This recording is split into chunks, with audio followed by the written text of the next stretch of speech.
charlas abiertas, derivas impensadas. Esto es Mamushkos.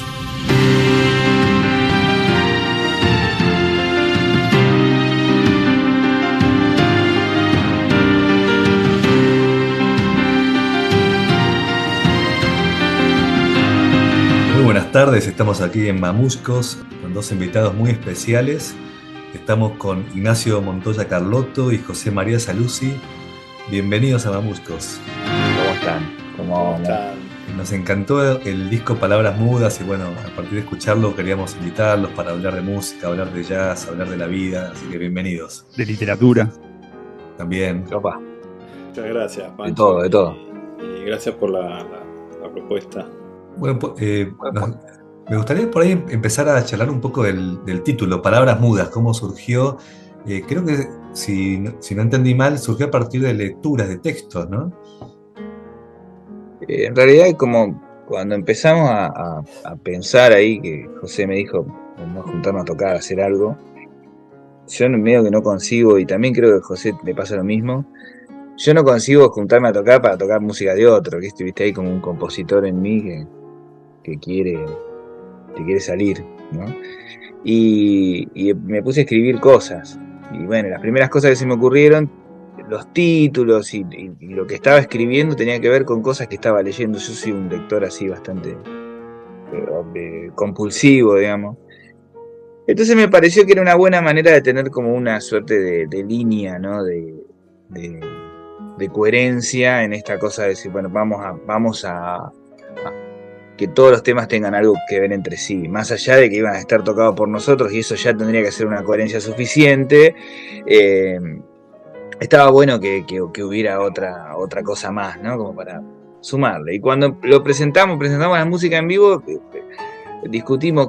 hablamos bastante con José a ver qué íbamos a ponerle, y llegamos entre los dos a que el título del espectáculo se llamase Palabras Mudas, porque tenía que ver con músicas que salían de un texto, pero que no eran canciones cantadas, entonces no había palabras en la música, ¿viste? Entonces estaban enmudecidas. Y después como que naturalmente no hubo creo que nunca ni siquiera lo charlamos, fue bueno, el disco se llama Palabras Mudas porque el espectáculo se llamaba Palabras Mudas y ya está, y fue quedando así, ¿no?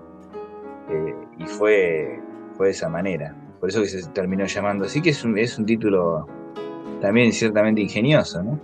Exactamente. Ignacio, vos además cantás, ¿no? Pero ¿cómo es hacer un espectáculo sin voz? ¿Es más tranquilo, vas más relajado, los nervios son los mismos? No, es otra, eso como otro deporte, ¿viste? En realidad, me parece. La voz ya te condiciona, eso es otra cosa. Para mí es muy diferente. Yo vengo igual más de la canción, a mi vida la canción llegó después, ¿no? En mi vida musical. Yo siempre hice música instrumental y después en un momento empecé a hacer canciones y después empecé a cantar esas canciones porque había que cantarlas, las tenía que cantar yo, no quedaba medio que no quedaba otra, ¿viste? Hay cosas que no las podés mandar a decir por un tercero, ¿viste? Entonces las tenés que decir vos. Y a partir de eso volví a cantar, que había dejado de cantar durante muchos años. Pero me parece que son como dos deportes distintos. El texto se lleva todo puesto, ¿viste? Es como que tenés una figura ahí y un fondo atrás que, bueno, puede ser más rico, más interesante, pero todas las canciones son lo mismo en un punto. Es una poesía cantada y un tipo haciéndole burla atrás. Medio que no hay mucha más cosa. Eso visto así en manera muy general. Pero después el universo de la música instrumental requiere como otra cuestión. Si bien tenés una melodía que generalmente puede estar al frente y hay como roles y cuestiones, no tenés la palabra, ¿viste? La palabra se lleva todo puesto. No importa en el idioma en el que esté, ¿viste? Es como, hay inclusive hasta una cuestión de comunicación. Vos decís, qué sé yo, vos decís una palabra que signifique algo y esa significación te lleva a un lugar, ¿viste? Te comunica un poco más de lo que te dice. Pero cuando uno piensa... Sí, disculpa. No, eso que digamos, insisto, es como parecen dos deportes distintos, ¿viste? Me gusta cómo el instrumento se transforma en una palabra, en una forma, ¿no? Me da curiosidad cómo llegó cada uno de ustedes al instrumento, ¿no? O sea, en tu caso, José, cómo llegaste a la guitarra y vos, Ignacio, al piano después también, ¿no? cómo surgió ese encuentro con ese instrumento que habla de alguna forma, ¿no? Bueno, en mi caso, ¿cómo empecé a tocar guitarra? Decís, más o menos. Sí. Bueno, qué sé yo, una serie de cosas. Yo era chico, ¿viste? Yo empecé a estudiar guitarra de grande, en realidad. Bueno, primero digo chico, después grande, qué loco. Pero empecé a agarrar la guitarra a los 16. No, perdón, a los 17. Lo que pasa es que yo a los 16, a los 15, y estaba por cumplir 16, empecé a tocar el bajo eléctrico, porque me gustaba mucho Jaco Pastorius. Y yo soy baterista de origen y toco de chiquitito la batería, qué sé yo, y bueno, me gustaba el bajo eléctrico, entonces le compré un bajo a Guillermo Badalá. Me acuerdo en esa época que habíamos hecho un disco. El primer disco que yo hice como baterista fue con mi papá, y Guillermo me dio un par de clases, bueno, qué sé yo. Toqué el bajo un año, poner y medio, casi 2, y después en paralelo agarro la guitarra, ¿viste? Entonces en un momento empecé como a hacer las dos cosas, hasta que definitivamente me quedé con la guitarra. Vos estabas hablando del Mojotoro, ¿no? Sí, ese exacto, disco. Exactamente, sí, es un lindo disco. ¿Qué? Tiene cosas muy bonitas, Sí, ¿sabes? muy lindo. Yo era muy chico. Lo hice mierda, yo ese disco lo hice mierda, lo escuché tantas veces. Yo tenía 16 Es más, lo transcribí. años, ¿viste? Wow, ¿Ah, sí? Transcribimos un montón. Sí, saqué. Las fugas esas me las sabía yo. Sí, me acuerdo que hay una obra que se llama Mundos, que es tremenda. Una cosa No se puede más. Sí. Sí, es tremendo. Bueno, en esa época surgió todo, ¿viste? ¿Qué sé yo? Y empecé a tocar. La música en mí es, ¿viste? Yo siempre digo lo mismo, que nací medio en una cuna de oro, ¿viste? Musicalmente, porque la verdad que en ese aspecto siempre soy una persona afortunada, en el sentido de que tuve acceso a una información también, ¿viste? Pero esa información a mí evidentemente me hizo bien, porque me hizo hacer de la música una vocación también, y una profesión sobre todo. Entonces podría tranquilamente haber descartado todo automáticamente, ¿no? Pero no pasó lo contrario, o sea, pasó exactamente lo contrario, fue como una adopción. Entonces todo, más allá del instrumento, quiero decir, ¿no? Y la vocación de composición, de compositor por mi papá, y va todo en conjunto en la música, no hay separación, ¿viste? Todo va de la mano, y todo va un poco en relación a lo que uno va madurando también, sobre todo, ¿no? Sí, estaba pensando también que al nacer en esa cuna de oro también como que el desafío es doble, ¿no? Mencionás a Badalá, a Vino Salud, sí. Es como ir a tomar la comunión y que baje Jesús a dártela directamente él mismo, ¿viste? Entonces... Sí, desde chico me tocó vivir cosas así, porque... Ser bueno en ese medio es realmente un desafío. Sí. Sí, yo fui al colegio, un poco parte de la escuela primaria la hice en Alemania, ¿viste? Ah, mirá. Eso es un gran desafío para un niño, ¿viste? Yo creo que eso ¿cómo se dice? Me impermeabilizó, o me acumuló, qué sé yo, no sé. Sin darme cuenta yo, ojo. Porque evidentemente uno cuando es niño está a la merced de los padres, en general, ¿no? Vamos a decirlo. Y bueno, toca lo que toca también a un punto. ¿Qué música escuchabas, José? ¿Te acordás? ¿Cuando era chico? Sí. Escuchaba de todo. Yo hay una nota que alguna vez hice que medio que también hice empecé a hacer como una cronología de todo eso. Yo cuando era chiquitito me gustaba el rock, pero también mi papá me hacía escuchar música de otros lados también, porque él también empezaba a tener acceso a otras músicas también, sobre todo la música de SM, y me acuerdo que... No, escuchaba de todo. El primer disco que escuché que me impactó, en realidad, me impactó la onda que había, el sonido sobre todo, y cómo fraseaba el tipo, fue el volumen 1 de Keith Jarrett Trio. Eso fue tremendo, porque... Y aparte cómo tocaba la batería de Jeanette, que también hace poco se fue. Me impactó eso, me impactó porque era como cuando uno tiene la sensación de descubrir algo. En realidad uno no lo descubre. Yo tengo la teoría de que las cosas de algún modo se nos revelan también, Ujú. porque las cosas existen de algún modo. Habla un poco de eso, ¿no? Como que la música dando vueltas y uno lo que puede hacer, los que son músicos, ¿no? Es capturarla, ¿no? Contenerla, ¿no? En un frasquito, en un disco, ¿no? Sí, es una energía que te penetra. Si no te penetra, no penetra. Ujú, ujú. Puede ser que después de grande penetre desde un modo intelectual, pero que eso es otra cosa, que también existe. Pero a mí me penetró desde lo emocional, en realidad. Ujú. Es corporal, ¿no? Es Sí, sensaciones, sí. totalmente eso. O sea, porque no lo pensaba, sino lo Ujú. sentía, ¿entendés? Sí, sí. Después uno, cuando empieza a meterse en la materia y empieza a estudiar y empieza a, de algún modo, a informarse, empieza a entender tal vez esa emoción desde otro lugar. Después uno elige, uno se queda con lo que le hace bien en realidad, Ujú. con lo que uno quiere hacer y con lo que uno siente. Por eso es tan importante esa información. Ujú. Por eso es importante el estudio, sobre todo. No no solo para ser mejor músico, sino para lograr de algún modo entender lo que uno le pasa. Como transcribirlo, ¿no? Sí, de entender, Ujú. sobre todo, de entender de otra forma, porque también uno al estudiar conoce otras culturas, o por lo menos tiene acceso a otras culturas, a otras formas de ver lo mismo, sobre todo, ¿no? Porque la música, como el arte, toda, en general habla de lo mismo, no es que porque un tipo viene de Australia habla de otra cosa, o porque viene de, no sé, donde sea. En general, como la literatura incluso, ¿no?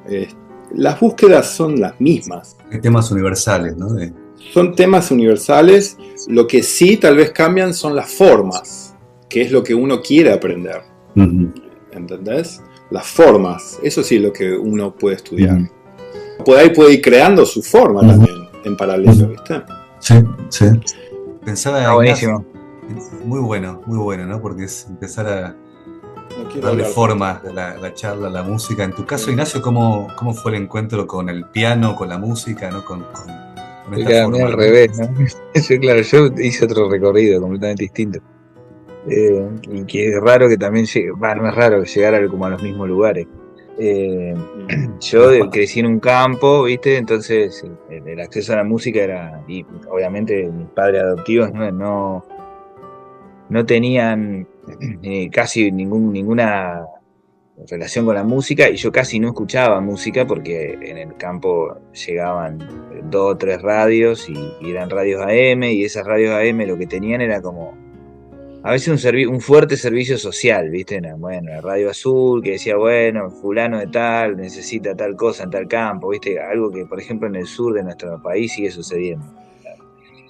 Y pasaban siempre las mismas canciones y todo. Yo sabía lo que era la música, pero no la había vivenciado. Hasta que en un momento vamos a una tertulia, que es esos bailes que se hacen a la tarde, ¿viste? En el medio de la calle, y al pueblo más cercano que teníamos, que era una colonia de inmigrantes alemanes del Volga. Y caemos ahí y había una orquesta típica y característica, que era esa orquesta que tocaban, digamos, un poco de todo y estaban tocando. Y la verdad que el fenómeno de la gente tocando me impactó. O sea, el repertorio está muy lejos por ahí de esa delicadeza, ¿no? Que fui escuchando después, ¿no? Pero a mí el fenómeno en sí, así bien en crudo, me impactó. Tanto me impactó que yo dije, bueno, en ese momento digo, esto tiene que ser parte mía. Y durante mucho tiempo yo pensé que toda la música era eso, digamos. Que toda la música era la cumbia de algunas cosas, que había unos tangos, que había un poco de alguna cosa, y no había más nada.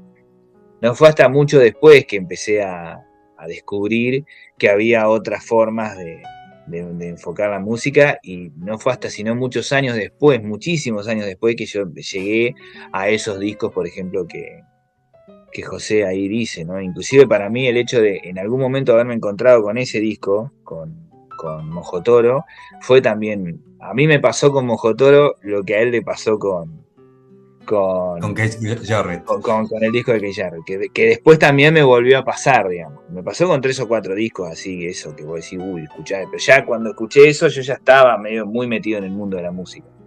Pero me acuerdo que me pasan eso, una grabación re pirata, porque en ese momento no había para comprar los discos originales, y cuando empecé a escuchar todo eso dije, ¿qué carajo es esto? ¿No? Como que condensaba un montón de cosas. Yo ya estaba tocando un poco de música de jazz, entonces era como, bueno, acá había algo, había un bandoneón, había una manera del ritmo, ¿viste? Me pasó lo mismo cuando escuché el disco Crema del Negro Aguirre, ¿viste? Que era como, bueno, venía yo de escuchar un cierto tipo de folclore y de golpe aparece eso que, bueno, me pasó bastante más cerca acá en el tiempo con los discos de Acaseca, no sé, esas cosas que me vinieron a dar. Pero lo raro, digamos, lo realmente extraño es que el piano en el medio de la pampa siempre estuvo ahí, porque en la casa de los patrones donde yo crecí había una pianola, ¿viste? Media destruida porque la había agarrado la inundación, esas pianolas que funcionaban con un rollo y tocaban sola, que no andaba ese sistema, siempre estuvo ahí. Así que yo, en mi paisaje de la infancia, que viste, como dice Borges, la patria es la infancia, siempre hubo un piano, no otra cosa. Entonces, viste, y una cosa, esto es algo que me di cuenta hace relativamente poco. Dije, mira, ¿por qué el piano? Porque siempre te preguntan, ¿por qué el piano? ¿Por qué el piano? ¿Por qué el piano? Y en un momento decís, ¿cómo no iba a ser el piano si siempre hubo un piano? Era en el medio de ese campo, en el medio de la nada más absoluta, porque la verdad que es un lugar muy alejado, en el medio de la provincia de Buenos Aires, en medio de la llanura hay un piano. Y bueno, y por eso creo que también tiene que ver mi acercamiento Lo que piano. Lo que decís, Ignacio, me da mucha esperanza porque trato de que mi hijo, tiene 5 años, me vea bastante con libros, leyendo. En esta época de tanta pantalla, digo, bueno, quizás si me ve leyendo mucho y ve los libros en la biblioteca, algo le quede en el futuro, ¿viste? Ahí en ese campo también había un piano y que estaba puesto en un pasillo de una galería enorme, ¿no? Que había, la casa era muy grande. Y a los 2 costados del piano había libros, que es la misma estructura que yo tengo acá en mi casa, digamos. Alrededor del piano el piano está rodeado de libros. La estructura de los mamíferos. Que me estoy dando cuenta ahora. Claro, la estructura, sí. La estructura de mi vida. Y también yo ingresé a la lectura, digamos, también de manera muy temprana, porque ni bien aprendí a leer. La única cosa que tenía para hacer en un mundo sin electricidad, sin pantalla, sin televisión era leer. Entonces, también de ahí viene esta cuestión de por qué leo tanto, digamos. Hasta hace 2 segundos estaba aprendiendo un libro, ¿no? ¿Qué lecturas recuerdan que los marcaron, ¿no? Y que conectaron con la música o que los despertaron, ¿no? Y no sé si me conectó con la música, pero la primera lectura que digo que me voló la cabeza así, que me metió en un libro y no pude salir de ahí, fue de Stevenson, La Isla del Tesoro. Empecé a leer, que encima arranqué, como siempre arranco al revés yo las cosas. Leí primero La Vuelta a la Isla del Tesoro, que es un libro que es muy poco conocido, ¿no? No sabía que había una vuelta. Sí, hay algunos ejemplares se venden por ahí en las tiendas online. Que alguien que escribió, porque el libro termina con los personajes vivos y con un tesoro que queda en la isla. Bueno, toman de ahí y vuelven a la isla. Y se encuentran con los personajes que no habían muerto y toda una cuestión. Y yo leí primero esa y después encontré, porque no la había encontrado, la original, la primera, ¿no? Y la leí, no sé la cantidad de veces. La verdad que... Y si ahora me pongo a leerla, la termino. Y la termino con la misma voracidad, ¿no? Qué alucinante. Sí. Me encanta, es como me mete en ese mundo, ¿viste? Como se me resucitan los personajes. Me gusta porque tuvieron formaciones musicales en paralelo diferentes y, bueno, en algún momento se amalgaman para esta obra, Palabras Mudas, que, bueno, supongo que será el principio de varias obras, ¿no? Es que está basado mucho justamente en la literatura. Exactamente. Y escuché por ahí que comentan eso en los shows y que después la gente le pregunta, ¿no? Tal canción de qué tipo es. Claro, van a buscar el libro, ¿viste? Pobres, porque... pero en realidad esto es algo también que lo descubrimos mientras estábamos presentando el disco, que la dirección va en un solo lado esto. no es que vos vas a escuchar la música y te vas a llevar al libro. De hecho, yo cuando estoy tocando las músicas que escribimos así para el disco, no pienso en los textos que leí. Fueron un disparador y quedaron ahí nada más, ¿viste? Pero no es un camino de ida y vuelta. Pero bueno, si a alguien le sirve para poder, qué sé yo, leer algún texto de estos que son también arbitrarios, porque son textos que, qué sé yo, que son cosas que me fueron llegando a mí en ese momento en el que estaba escribiendo esas músicas, además. Ni siquiera son muy históricos, ¿no? Por ahí alguno tomé, haciendo el extranjero, que lo tomé de Albert Camus, pero porque se me estaba ocurriendo una cosa y se me ocurrió que, bueno, que podía, se hizo una pirueta ahí en un pensamiento. Pero si no, en líneas generales eran los libros que estaba leyendo este año. Y ahí fue escribiendo todo, ¿no? ¿Vos, José, tus primeras lecturas eran en español o en alemán? No, en español, pero sí. Me acuerdo que el primer libro de niño que me apasionó fue una novela de Julio Verne, que es el clásico de él, que es La Vuelta al Mundo en 80 días. Hermoso. Después tuve varios, que yo soy amante un poco del género de terror, ya un poco más grande, pero de adolescente, ¿va? Pero bueno, me acuerdo, leí varias cosas, qué sé yo, me apasiona. Me acuerdo que leí una biografía sobre la familia de Schubert una vez, un libro que tiene mi papá, muy lindo, muy una literatura de otra época incluso. Qué sé yo, me gustó mucho la novela de Ernesto Sábato, El túnel, cuando la leí. Me pareció, lo descubrí un poco a Sábato, yo tenía un prejuicio un poquito con él. Después descubrí que, no sé cómo decirlo, fue como no era solo un hombre inteligente, era como plantear una idea, pero de una forma que era, no sé, una genialidad para mí. Después leí, por ejemplo, sobre Héroes y tumbas, que me pareció muy linda también. Bueno, Cortázar leí un poco, hablando de los argentinos, ¿no? Borges, desde luego, porque me encantaba la poética de Borges, sobre todo. Bueno, y así, después leí sobre textos de música, qué sé yo, leí varias cosas, ¿viste? Me gusta Krishnamurti, por ejemplo. ¿Cómo es tocar jazz en La Pampa, en la provincia de Buenos Aires? ¿Qué reciben del público, ¿no? Que se encuentran en esos recitales tan íntimos, me imagino, ¿no? Y tan especiales, ¿no? Sí, pero nosotros no sé si tocamos jazz. ¿Qué dice acá? Ah, bueno. Empecemos por ahí.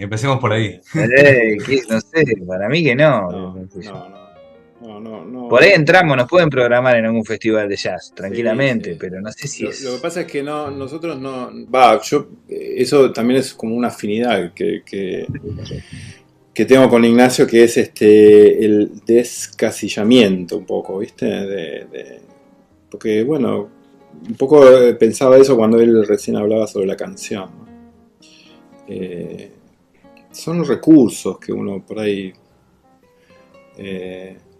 lo importante para mí en la música es encontrar el sonido de uno, ¿viste? El sonido que uno tiene en la cabeza con lo que toque, porque no importa que lo que toque en realidad.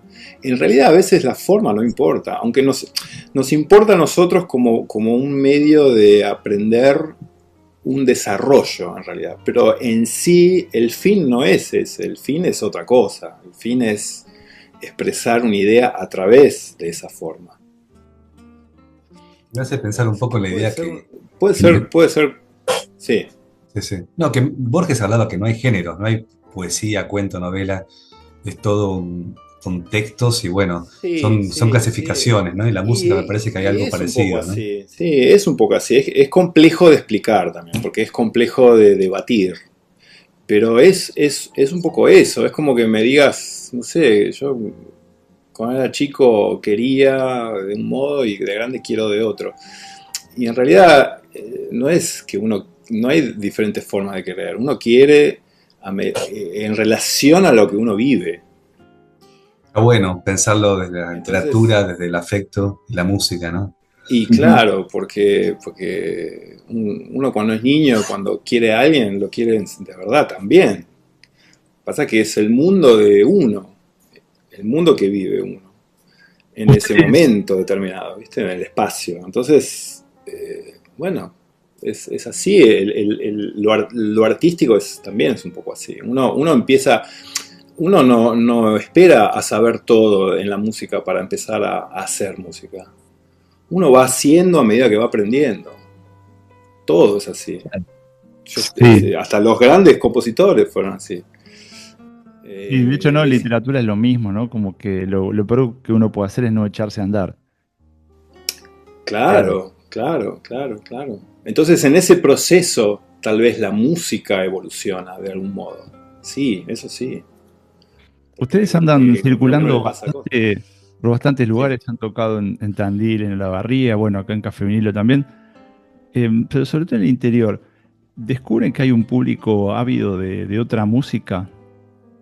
Hace un rato hablábamos de que estamos como con el oído lleno de hater y pareciera que todo va en un sentido, y cuando vas deambulando por ahí descubrís que hay otra cosa, hay otros gustos, otra gente, otro público. ¿Cómo ven eso No ustedes? sé si ávido.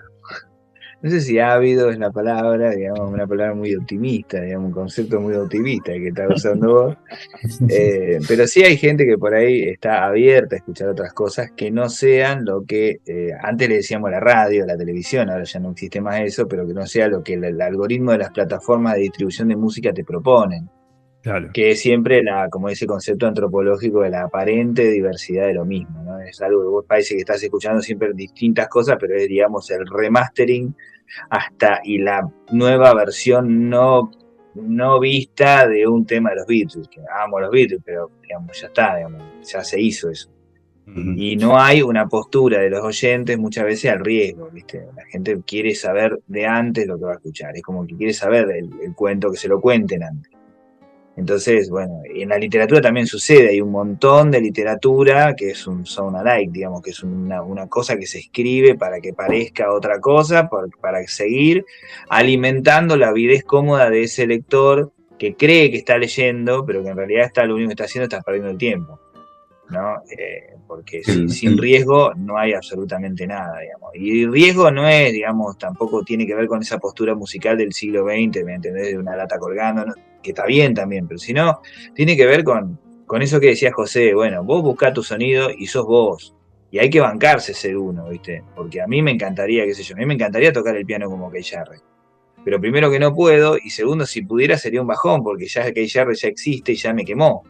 Y el Keith Jarrett es Keith Jarrett porque es él siendo de esa manera. Digamos, es la música que somos en un punto. Y capaz que en este proyecto también se juntan esas cosas. Bueno, es la música que somos. Tocamos un poco lo que nos gusta de los dos, que más o menos por ahí no sé si es lo mismo o no, tampoco importa, pero eso genera como un tercer camino, que es nosotros dos tocando eso, que es muy difícil de clasificar y que es un bajón porque las categorías son hermosas, porque hasta te dan las tipografías de los afiches si vos vas a hacer un diseño es mucho más fácil, ¿no? Es mucho más fácil y a la gente, digamos, usando ese eufemismo horrible de la gente, una generalización gigante, a veces le cae mejor si vamos a tocar tango. Entonces, ¿qué va a escuchar? Voy a escuchar un concierto de tango.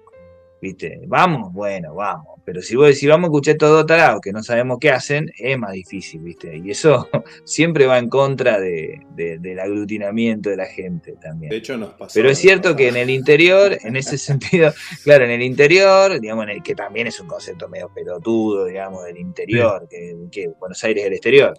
Claro. En todo lo que es, digamos, de la General Paz o del conurbano para acá, como hay menos oferta, ¿sí? Que hay un montón, pero como hay mucho menos de la sobresaturación que existe en el mercado de oferta de capital, quizá la gente se anima, digamos, a escuchar algo y dice, bueno, a ver qué onda, y la sorpresa siempre es positiva. Eso es algo que nosotros yo lo puedo vivenciar. Yo hace 2 días hicimos una jam en Caleta, Olivia, 1476 kilómetros donde estamos ahora.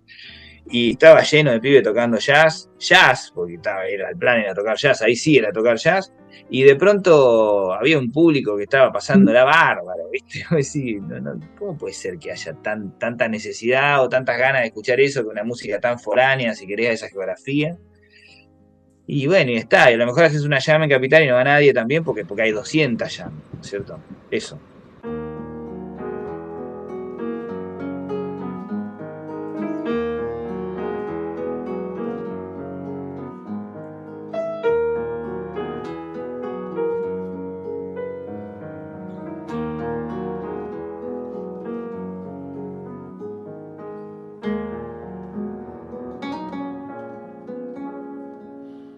Mamushkos es una búsqueda a un tiempo y espacio un poco más amigable.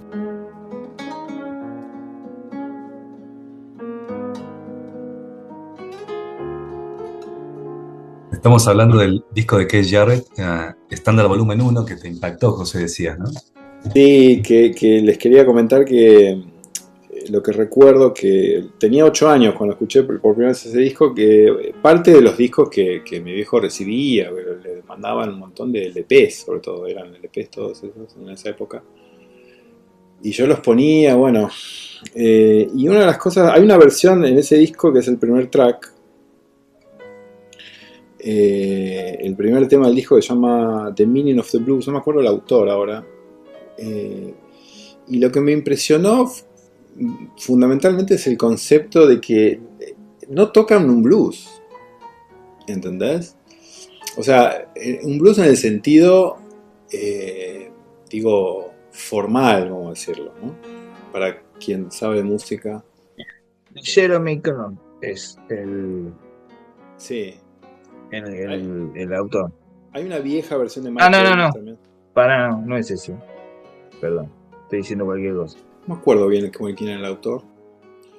The Meaning of Blues, ¿no? Sí, The Meaning of the Blues.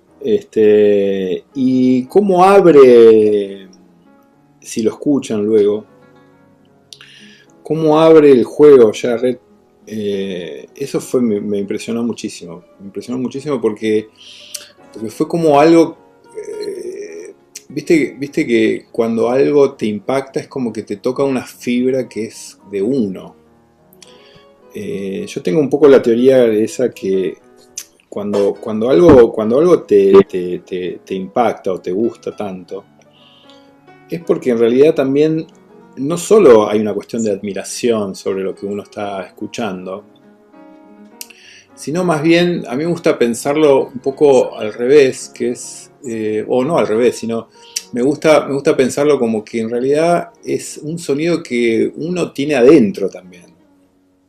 Entonces ese impacto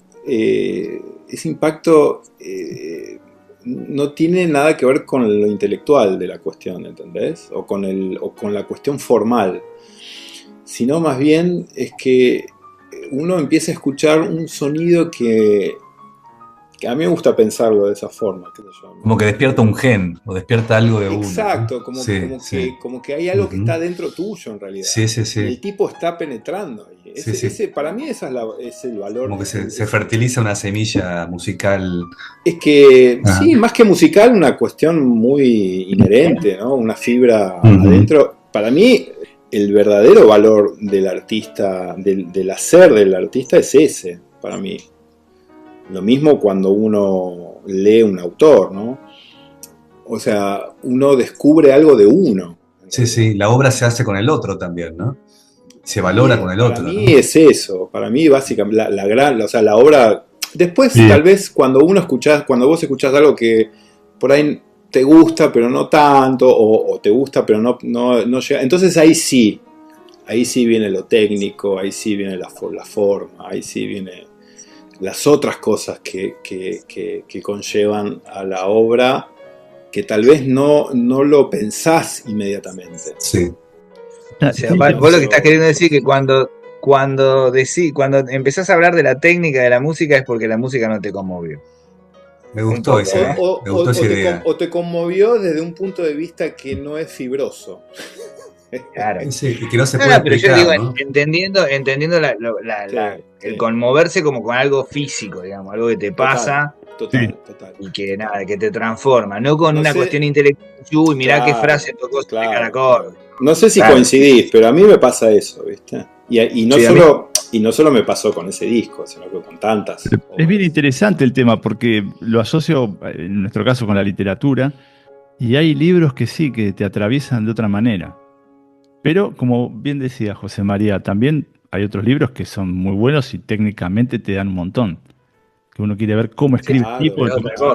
Claro, pero también la cosa funciona al revés. Hay libros que por ahí, o música, que técnicamente puedes decir no están tan buenas y sin embargo te atraviesan también. Absolutamente. ¿Viste? Acá me parece que en este disco, en esta música que nosotros estamos hablando, se juntan como la cúspide de dos cuestiones. Por un lado, una energía emocional que a mí también, no particularmente este disco, pero sí que ya me pasa. Nada, como que me conmueve, me atraviesa, y además es el canon, es el canon, digamos. Total. Es el digamos, con quién te medís, digamos, ¿no? Entonces se juntan esas dos cuestiones. Es como, bueno, es como, a mí me pasa con Borges, digamos, a mí Borges me encanta, me conmueve de verdad, y además es el mejor. Entonces es como que, bueno, se juntan las dos cosas. Después hay otra literatura que yo sé que no es tan buena y sin embargo me conmueve igual.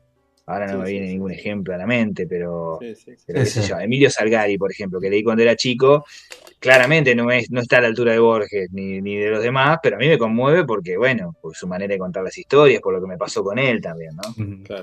Claro, y es válido también, claro. Por supuesto, para mí lo más difícil es conjugar esos dos pilares, me parece. Que de hecho uno tiene a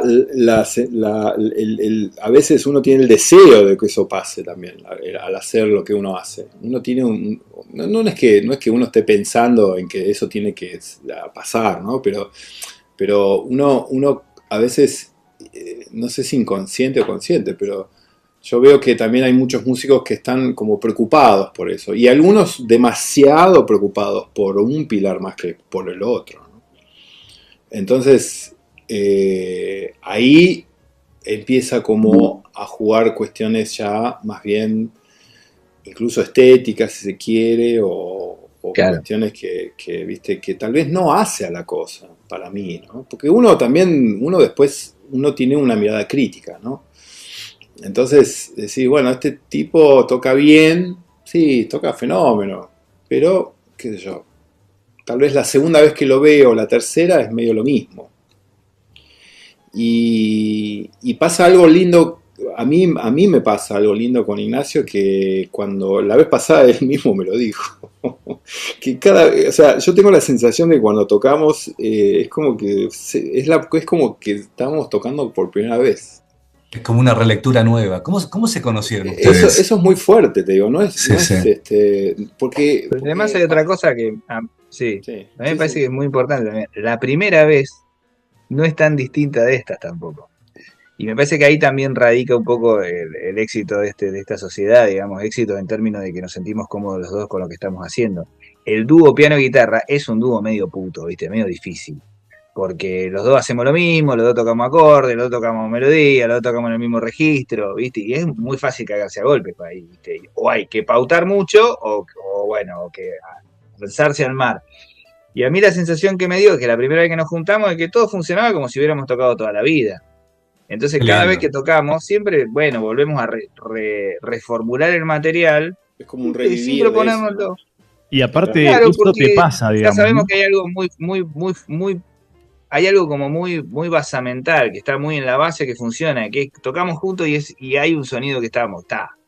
Entonces, bueno, todo lo demás en un punto es secundario, ¿no? Para mí, claro, al menos de mi cosmovisión de lo que significa tocar con alguien, ¿viste? Cuando yo no me tengo que preocupar por lo que toca el otro, ¿viste? Y sé que lo que yo voy a tocar funciona con lo del otro. Y otra cosa que a mí me pasa, que es, yo tengo más ganas de escucharlo a él que escucharme lo que yo toco.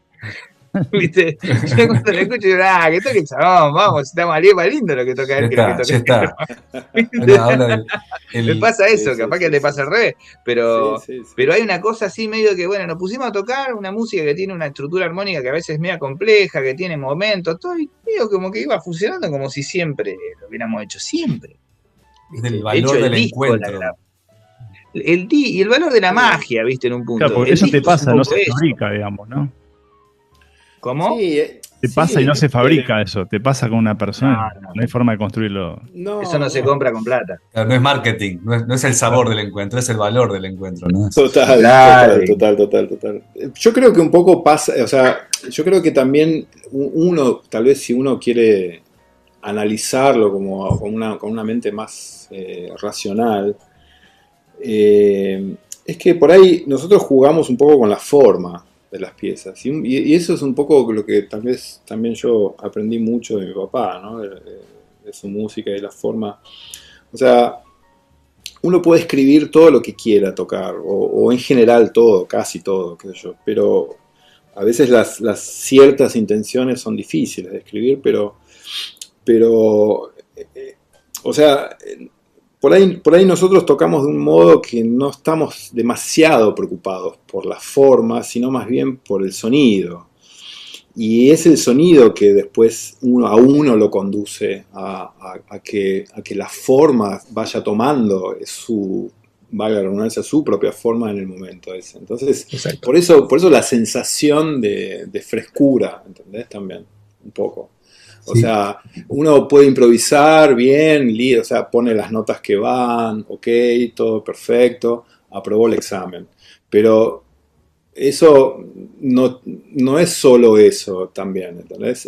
Hay otras búsquedas también que incluso uno está atento cuando toca en vivo, ¿viste?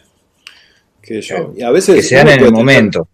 Sí, que se dan en el momento, pero tal vez uno de los motivos es desprenderse un poquito, no totalmente, pero desprenderse un poquito de lo que ya sabemos que es, vamos a decirlo, y tal vez ahí jugar con eso como una suerte de tirarse a lo que cada uno proponga en ese momento con lo que tiene, ¿no? Claro. Tal vez digo eso como una mirada más analítica, qué sé yo.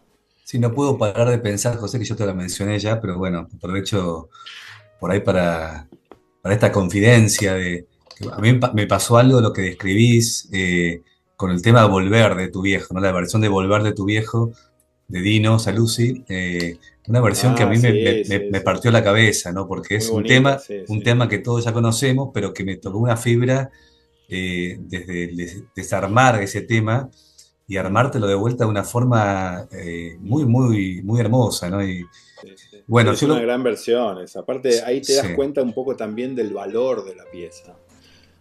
Como también otras piezas de Gardel, ¿no? Que claro, él las hacía de un modo, bueno, pero cuando empezás a tomar eso y tal vez intentar recrearlo y hacerlo de un modo propio, o sea, porque ahí está un poco la cuestión también.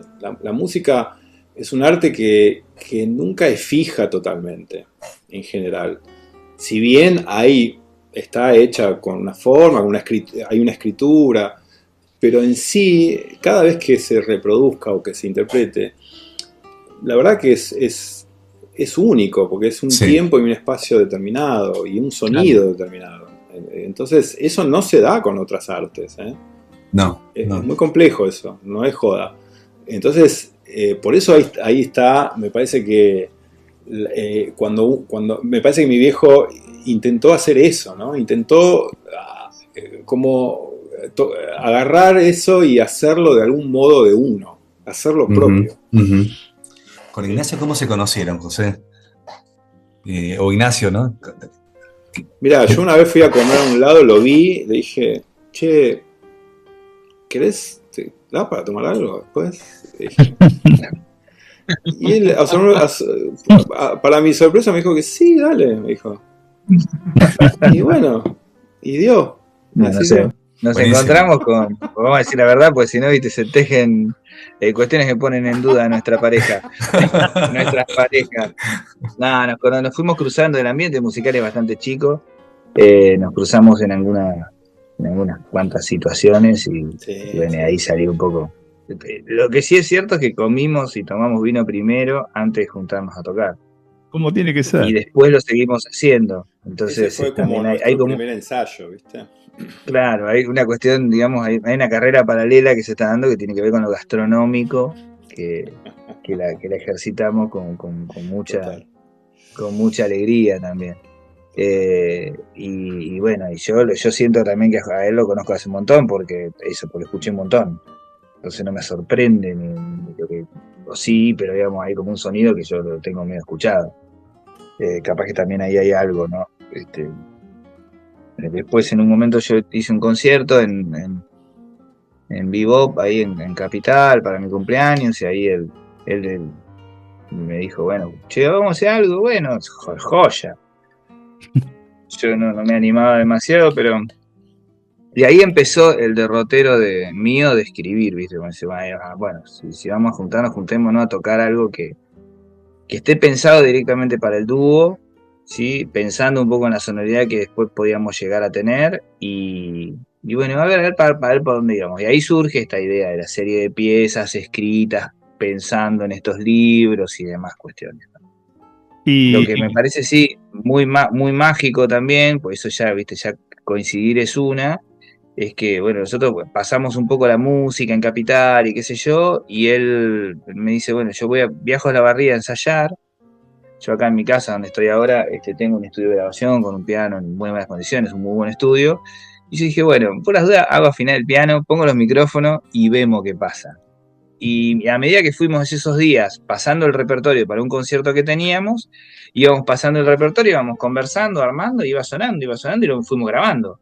Buenísimo. Y la música que está en el disco se grabó así, como que casi medio, no me voy a poner a la altura, pero tipo Kainos Blue. Bueno, a ver cómo es esto, lo tocamos y quedó. Sí. No hay mucho más. Y también quizás ahí está digamos, el resultado de esa frescura, ¿no? Que vos sentís como que todo fluye, y creo que tiene que ver con eso, que también que es la primera vez que estaba sonando en muchos casos. Si no sé si la primera, pero segunda, tercera vez, no más que eso. Y después, bueno, jugamos un poco con armar y desarmar la música. Che, acá pongamos esto y esto, ¿qué parece si lo cortamos acá y le ponemos esta otra cosa? Y bueno, fuimos jugando, divirtiéndonos, y quedó un disco. Y después cuando nos quedó la sensación de que estaba bueno, que es una sensación muchas veces engañosa, porque a veces te vas del estudio re contento, que las pusiste todo en el ángulo, y después lo escuchás al otro día y decís, ¿qué carajo hicimos? Lo escuchamos a los 2 o 3 días y estaba bien, no contento con eso, dije, bueno, vamos a hacerlo escuchar un tercero, a ver si realmente no somos nosotros dos, y ahí entra en la mano de Néstor Díaz, que es un amigo en común, que es medio por quien nosotros nos conocimos la primera vez, porque nosotros, el disco del trío de él y el disco del trío mío, formaron parte lo tengo acá en la mano justo, este disco, este disquito de acá, ¿sí? Esos discos fueron parte de un catálogo, de un sello que tuvo esos 2 discos nada más. Y después se fundió. Sin que nosotros tuviéramos nada que ver con eso. Como todo buen proyecto. Así que ahí ya compartimos algo, compartimos catálogo, ¿no? Y bueno, y yo escuché el disco de él, y él escuchó el disco mío. Y ahí arrancó también. Y bueno, Néstor, que era uno de los socios de esa empresa, digamos, es quien termina mezclando y siendo como una especie de gurú ahí en las sombras y no tan sombras, y productor, y poniéndole el audio final a este disco que además tiene como una gran impronta en ese sentido, ¿viste? Yo lo escucho y me gusta cómo suena, no solamente lo que tocamos, sino el audio, la cosita y toda esa cosa. Sí, los otros días nos dijeron que suena muy a SM, ¿no? Claro, me hizo reír mucho eso. No, pero vale decir también que yo hice una pequeñísima colaboración con Ignacio, también en un tema de él en tiempos de pandemia, ¿te acordás, Ignacio? Claro, un tema colaborativo que llamaba La Pared Ausente, que juntamos un montón de... Me gustaría que lo hagamos a dúo un día. También, sí puede ser, claramente. Sí. Que es una música que escribí en el que participó, no sé, un montón de gente, ¿viste? Un montonazo de gente, de varios lugares del mundo, de Madrid, Nueva York, Uruguay. Hugo Fatruso tocó el acordeón. El link, Pancho, para que lo escuches. Dale, me encantaría. ¿Cómo abrió la pandemia en un sentido, no? Abrió posibilidades también. La pandemia abrió posibilidades también, ¿no? Y, qué sé yo, para los que teníamos más o menos el sustento asegurado, sí, Sí, viste. sí. A mí, yo la pasé bárbaro, estudié, viste. Yo la pasé fantástico, viste, pero bueno, fui yo. Y cada uno la idea era que se grabara, porque estábamos en esa época de que todo se transmitía en vivo, bueno, y ahí también, ahí fue la primera vez que hicimos algo solo, con el que él tocó un solo dentro de la estructura de la música. ¿No? Cantidad de gente, un montón de músicos. Hoy lo veo y me asombra, está Leo Genovés, está Marta Roca de Madrid, hay un baterista de Nueva York, está... hay un montón. Es una... Está bueno, sí, muy... Me da curiosidad el tema carpero, ¿no? Cómo pienso, bueno, el movimiento cultural, ¿no? De las carpas en los 60, ¿no? Que fue muy importante, ¿no? Pero no sé si está vinculado a eso, el título. Un poco sí, un poco a mi abuelo. Más antes incluso también, más antes en el tiempo. Carpero se le llamaba básicamente al músico que tocaba en las carpas o en los festivales, así que hechos en carpas, así hechos en el campo, ¿no? Sobre todo en el norte, ¿no? En el noroeste. Lo cual implicaba tal vez una forma también, ¿viste? Acompañaban o tocaban de una forma, ¿viste? Que el folclorista puro, así, más, ¿cómo decirlo? Más urbano, un poquito más. Carpero, de carpa, ¿viste? Sí. Pero es una pieza así media dedicado o inspirado un poco en eso, ¿sí? Aunque no es una pieza folclórica, ¿no? Pero tiene un poquito de un aire así. Sí, muy lindo. Ignacio me propuso grabar algo solo para el disco y pensé en eso. ¿Piensa que encontraron un formato con esto de disparadores literarios para hacer música? ¿Puede ser que haya más? No sé si esto puede ser tranquilamente, porque viste, vamos a seguir leyendo y pueden seguir pasando cosas. Lo que sí creo, al menos visto desde ahora, que el formato de nosotros dos tocando de esta manera tranquilamente puede tener más música. De hecho, ya estamos estrenando música nueva sin haber terminado de presentar el disco, digamos. Porque ¿Cómo se escribe. Técnicamente venís vos para Capital o te vas vos para Olavarría? ¿Cómo hacen para componer eso? Mirá, yo hago muy buenos asados. Y con eso yo lo que logro es generar sobra para que yo viaje para allá, imagínate. Ahí está, quiero que lo diga él, ¿no? Estoy a punto de proponerle a Pancho de ir a presentar los libros nuestros en Olavarría y vamos a ir hacemos una presentación conjunta. Me encantaría. Pero tengo cuando quiera. Una buena amiga en Olavarría también, ahora Ignacio amigo también. Sí, no nos achicamos nosotros. Sí. No, vengan. La parrilla es grande. La carne acá se consigue rica. Buenísimo. Así que sí. Tomamos la invitación, Me voy con la camiseta de Boca. ¿Está bien? Bueno, ahí capaz que te toca. Un poquito de grasa te toca ahí. Un poquito sí. Le van a echar atrás. Lo dijiste vos, no lo dije yo. Sí, podemos hablar un poco, como dicen acá, the elephant in the room, ¿no? El elefante en el cuarto, los apellidos, ¿no? Montoya, Carlotto, Saluzzi, si tienen ganas, si no tienen ganas, todo bien, ¿no? Pero la cuestión de identidad, ¿no? La cuestión de la historia de cada uno también, ya habló un poquito José de su infancia en Alemania, pero de historia de identidad, pero si tenés ganas, si no, todo bien, no quiero entrar en... Yo lo que pensaba cuando leía la pregunta, digo, bueno, el peso de los apellidos, ¿no? También. Claro. ¿Viste? Apellido como, bueno, en el caso de José, él sabrá, pero un apellido que además está en el mismo rubro. Yo me dedico a otra cosa. Pero así todo, a mí me ha costado mucho trabajo y ponerle cabeza y intención a salirme del universo que se propone, digamos, con el apellido cada vez que ando por ahí, ¿no? Hay como una digamos, para el que está escuchando esto y no sabe, yo en el 2014 me hice un examen de ADN, bueno, porque había descubierto que no era hijo biológico de los padres que me habían criado, y terminé resultando ser hijo desaparecido durante la dictadura de 1976, y además el nieto de Estela Carlotto, por eso llevo el apellido. Nada más ni nada Mi menos. padre, Walmir Montoya, claro, y mi mamá, Laura Estela Carlotto. Todo eso me puso ¿cómo decirlo? En una constelación de cuestiones muy alejadas de mi profesión y muy cerca de otras cosas que tienen que ver con los derechos humanos, con una lucha que, bueno, que yo la abono y la apoyo y todo, pero que no es mía en cuanto a que yo no lo practico. Sí, Entonces el peso del apellido durante mucho tiempo lo fue, digamos. Si yo fuera Juan Pérez, no me estarías preguntando esto. Exacto, y me lo preguntás porque hay un peso específico ahí, digamos, y bueno, el otro día hablando con un muchacho que vive allá en Nueva York, que se llama Santiago Belgrano, que es un gran pianista, que también hace unos podcasts y qué sé yo, y él me dice, bueno, fíjate lo que me pasa a mí, claro, yo no me había percatado que es el chosno nieto de Belgrano, también, re picante. Pero bueno, es como, hay un sesgo ahí, que en realidad tiene que ver con una cosa que diluye un poco la identidad propia, porque vos dejás de ser vos para ser el nieto de, claro. ¿no? Y bueno, y en mi caso, la facilidad que tiene es que nos dedicamos a cosas distintas, y ese dedicarnos a cosas distintas hace que yo me pueda haber alejado completamente de ese medio ambiente, y bueno, llevo el apellido, ¿qué se le va a hacer?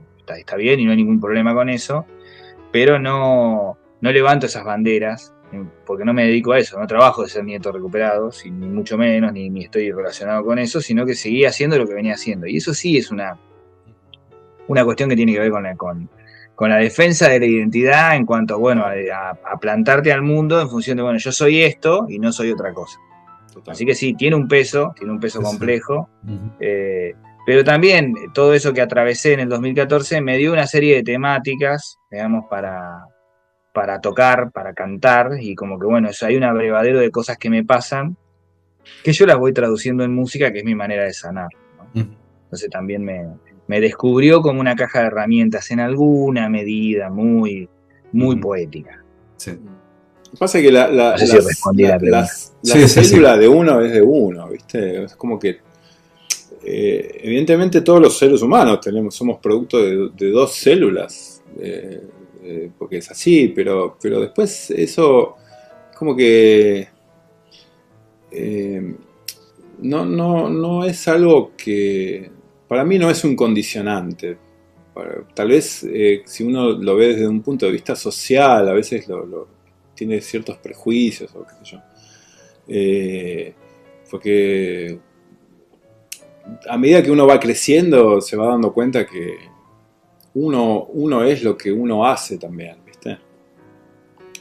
Y más allá de la historia que tenga uno, porque todas las personas tienen una historia, ¿viste? Que alguna gente la conoce y otra gente no las conoce. Pero evidentemente al final de cuentas lo que vale es lo que uno haga, ¿viste? Y lo que uno se descubra quién es uno. Porque si uno no hace lo que realmente hace para uno, ahí empiezan los problemas. Más allá de los apellidos, me parece, ¿no? Claro. Sí, esa idea de responder a las expectativas de afuera, que es un poco la que a mí me pasó de manera muy fuerte. Claro. Pero bueno, uno debe seguir el llamado interior y bueno, y hacer lo que uno crea que tiene que hacer, y en ese sentido, lo que pasa es que también es cierto que somos seres sociales y gregarios, y la construcción de la mirada del otro sobre lo que nosotros somos también constituye nuestra base identitaria. Entonces, evidentemente, al menos en mi caso, hay algo de eso, digamos, a favor o en contra, queriendo aceptarlo o queriendo escaparme de esa cuestión, que está presente siempre, ¿no?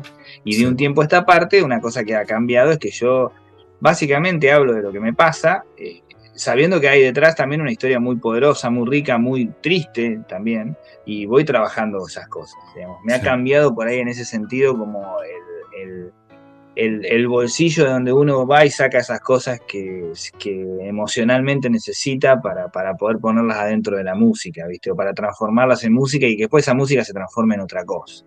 Bien, disolvimos el elefante, me gustó. Gracias por las respuestas. Tenemos unas preguntitas tipo ping-pong, si se animan. medio para Claro. conocerlos un poco más también. Pero tiene que ser como respuesta automática, así medio sin pensarlo, ¿está bien? Mirá que juego bien yo al Sí, sí. ping-pong. ¿En serio? Vamos, José. Juego bien al ping-pong, yo me gusta. Dale, dale. Tiro la pregunta y si cada uno me responde así. Lo Dale. primero que se le venga a la Tuki, mente. tuki. ¿Vamos? Dale. Un ping-pong. Dale. Una ciudad.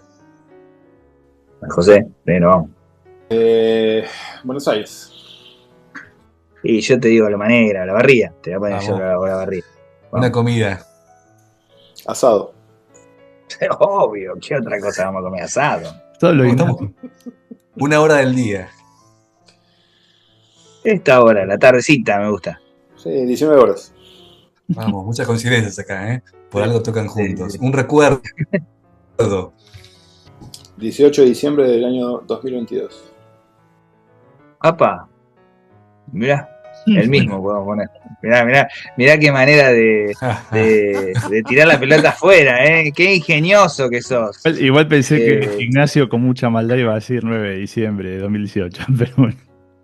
No, Mirá, bueno, podría ser estaba esperando el 9 de eso. diciembre. Podrías haber contestado No. eso. Sí. Podría ser. No, La vi venir. Pero yo No. a mí me gusta, aunque tengo a veces mala fama de facho, me gusta lo colectivo en realidad, y por eso digo, el 18 de diciembre fue una fecha fue uno de los días más felices para mí, porque fue como una cosa muy fuerte lo que se vivió. Yo no recuerdo otra cosa, coincidencia así.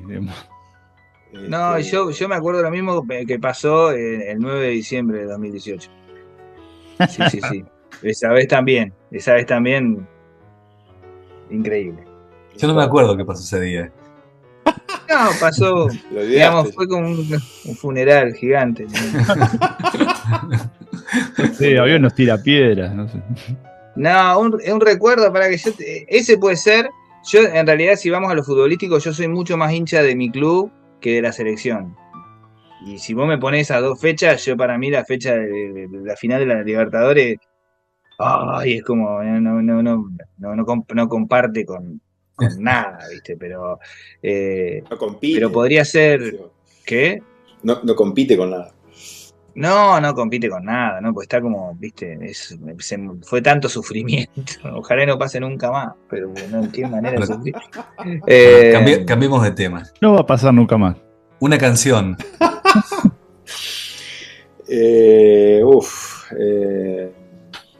Difícil elegir una. Oh My Lord de George Harrison.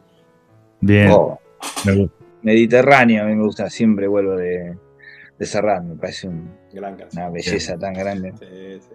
Un disco. También difícil, Palabras mudas.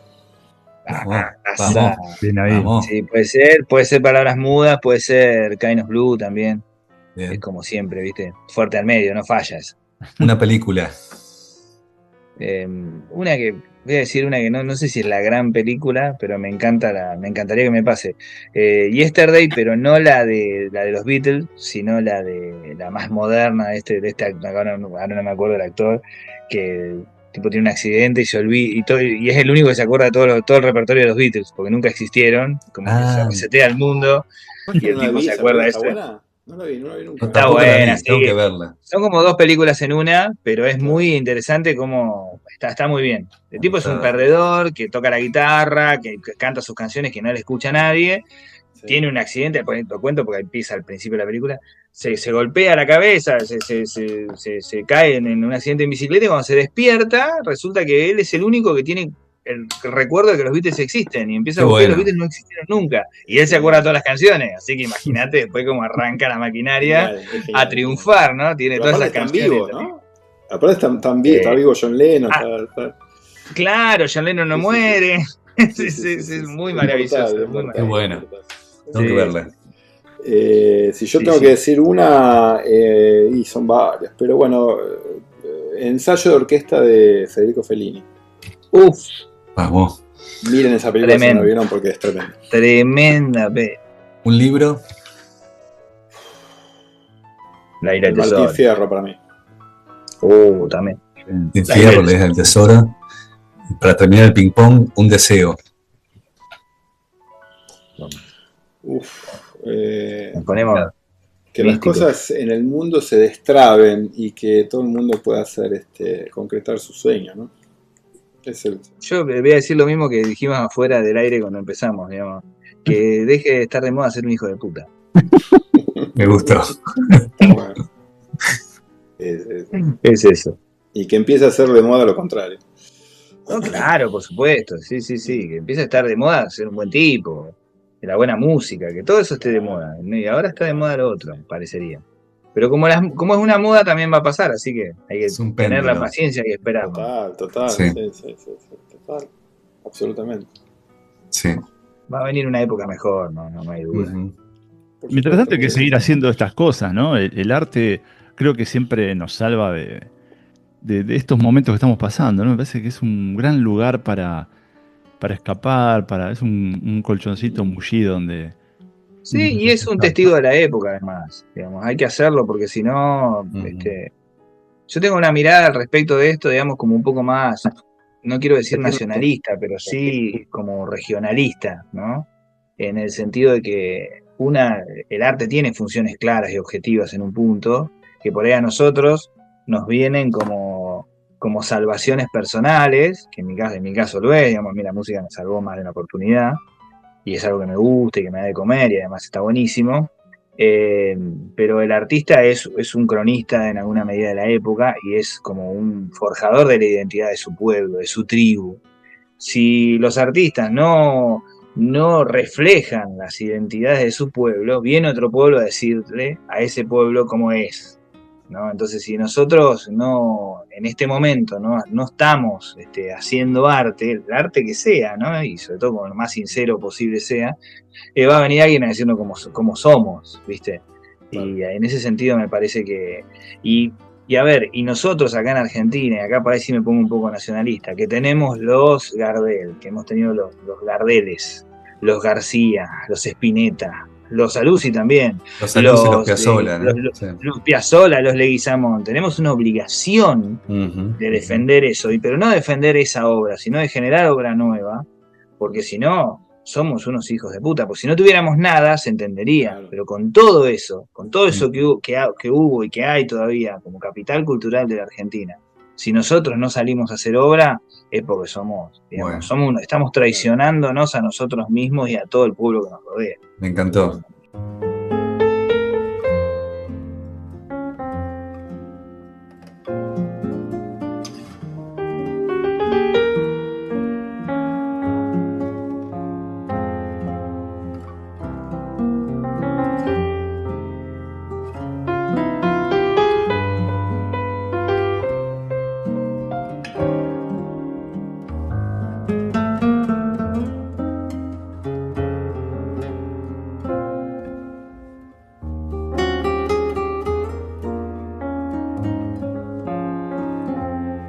Mamuscos.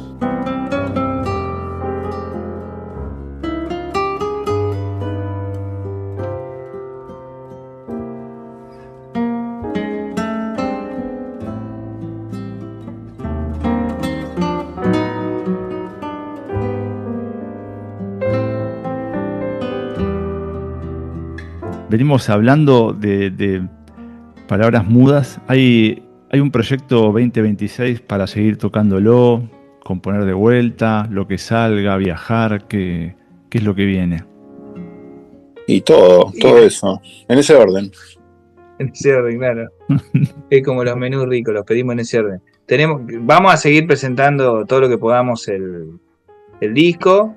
Tenemos como la idea de presentarlo en otros escenarios, ya no en Argentina. Veremos si sale eso, tenemos muchas ganas de hacer eso, porque entendemos también que es una estética y un lenguaje que puede llegar a andar en otros lares. Y bueno, y naturalmente, sin que querramos, aunque nos propongamos no hacerlo, vamos a terminar sumando música, porque vamos a querer escuchar otras cosas en este formato, así que vamos a tener, de hecho ya tenemos cosas nuevas, ¿sí?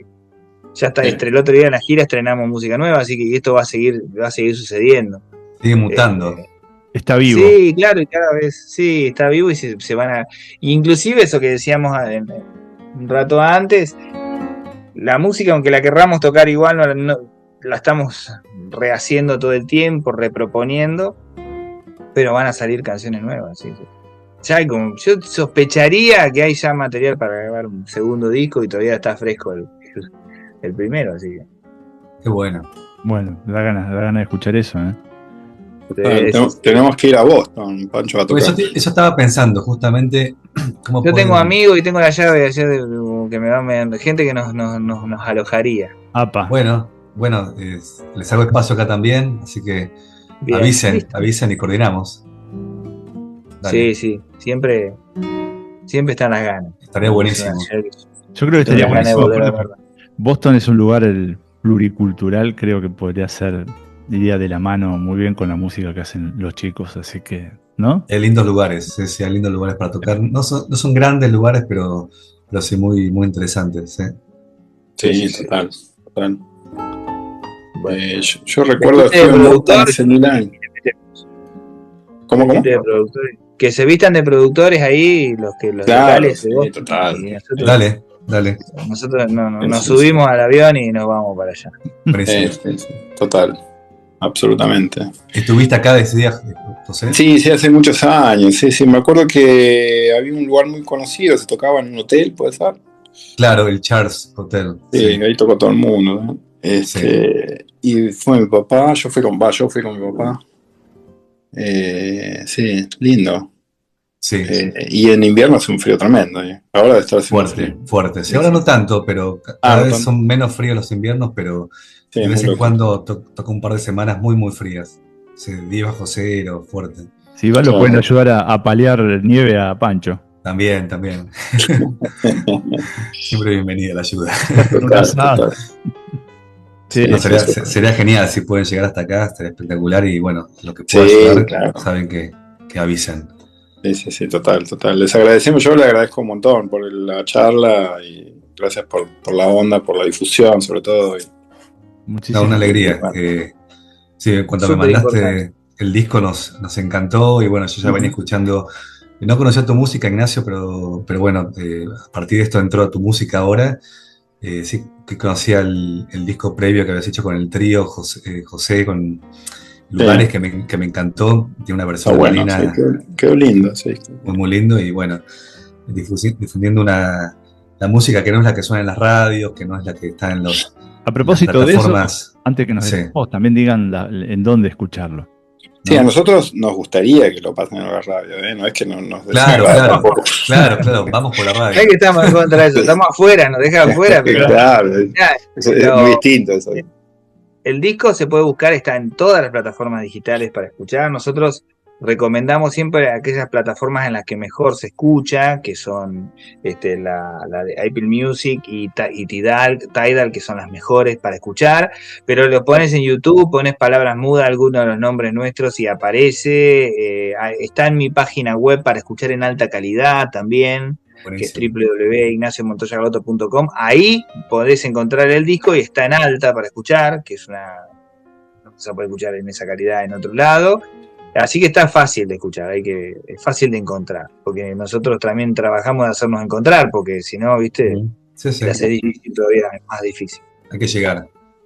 Sí. Bueno, muchas gracias por sumarse a Mamuscos y ojalá que hagamos otro programa cuando pasen las giras, cuando vengan otros nuevos proyectos también. Así que vamos armando una comunidad acá también de escritores, de músicos, de gente que hace cine. Nos encanta eso también, así que una alegría sumarlos a esta comunidad que se va creando de a poquito.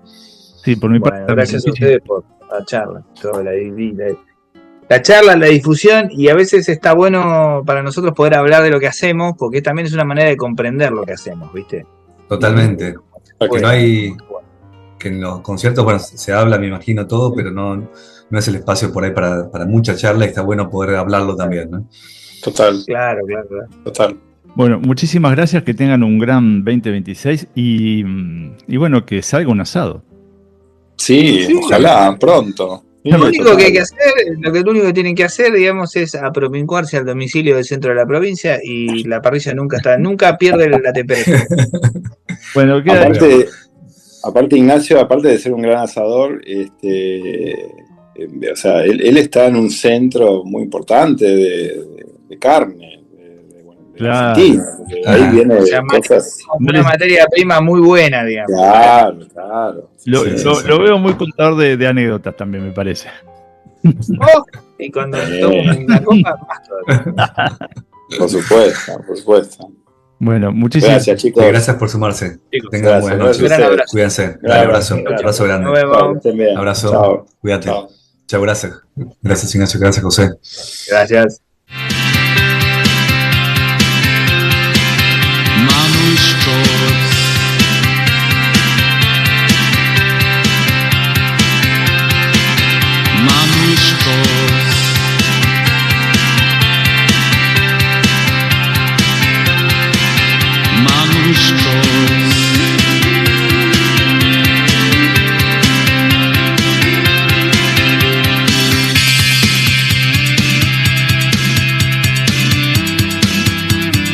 Mamushkos es un podcast creado, producido e ideado con mucho amor por Pancho Matorras y Fernando Pérez Juárez.